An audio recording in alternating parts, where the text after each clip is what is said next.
10 years ago, I had the privilege to accompany Her Majesty the late Queen when she visited Belsen to mark the 70th anniversary of liberation. This turned out to be her one and only visit to a concentration camp. After a monarch's visit, everybody asks the same question: what did they say? And on this occasion, I noticed at first hand, the Queen wasn't a regular self. She didn't say anything. She was stunned into silence. After all, what can one say at the sight of hell on earth? Yesterday we read Parashat Shmini, in which the Torah described the tragic passing of Aaron the high priest's two oldest sons. And what was Aaron's reaction? The Torah says, Vayidom Aharon. Aharon was silent. No words could encapsulate the depth of his grief and sadness. No words could pay tribute to those who had passed away. And if that is the case with regard to two people, what can one say with regard to the precious souls of 6 million innocent women, men, and children murdered just for the crime of being Jewish? And so as we gather here today, we feel totally inadequate trying to muster up some suitable words to say at this horrific sight of murder, of suffering, and of sadness. But I believe that we can derive inspiration from the survivors of Belsen. Just a few days after liberation, they gathered in a group here and they sang Hatikva, the hope, which was later to become the national anthem of the state of Israel. Out of the darkness of their horrific suffering, they were filled with hope. And inspired by them, I believe that there are 4 reasons amongst many why today we can be filled with hope. The first is that ever since the Holocaust, the Jewish world has responded by saying, never again. We will not allow this suffering to ever take place. And it is for this reason that our hearts are filled with pain, recognizing a worrying increase in global anti-Semitism right now.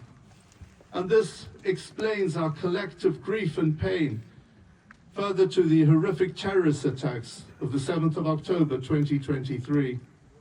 And from this place of highly significant Jewish significance, our hearts call out to the heavens and pray to Almighty God for the swift and safe release of every single one of the remaining hostages.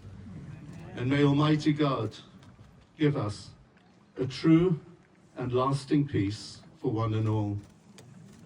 The second reason why I believe we can be filled with hope is the fact that we have Medinat Yisrael. We are blessed to have the state of Israel. A strong Israel means a strong Jewish world. And thanks to the existence of the state of Israel, no Jew ever again in the future will need to flee from place to place without having a home to go to. The third reason for hope, for tikva, is the fact that we are not alone.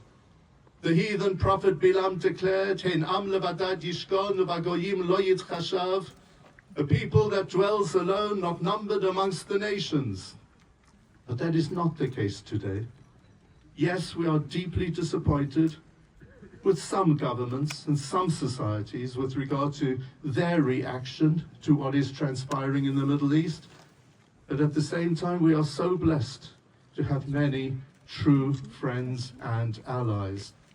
And it is in this context that we feel so touched that our Deputy Prime Minister and Minister of State have joined us for this memorial.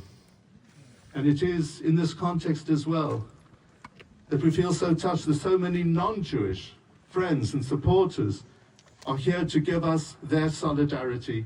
And on behalf of everyone, I say to you all, thank you so very much. And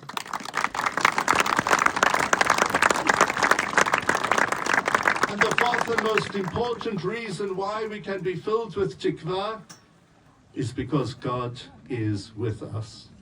At our Pesach celebrations, we recalled the fact, Shebechol dor vadorom dimalenu lechalotenu, in every generation there are those who seek to destroy the Jewish people. However, HaKadosh Baruch Hu matzilenu mi'adam, Almighty God saves us from their hands.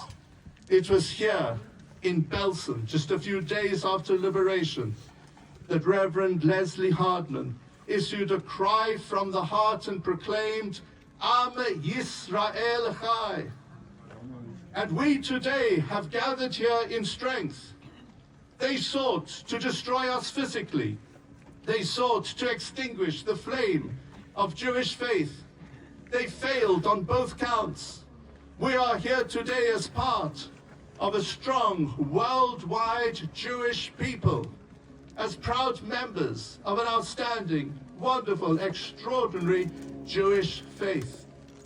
And yes, today we have every reason to be hopeful. We can be filled with hope because Am Yisrael Chai, the Jewish people, will live on and will thrive forever. Thank you very much.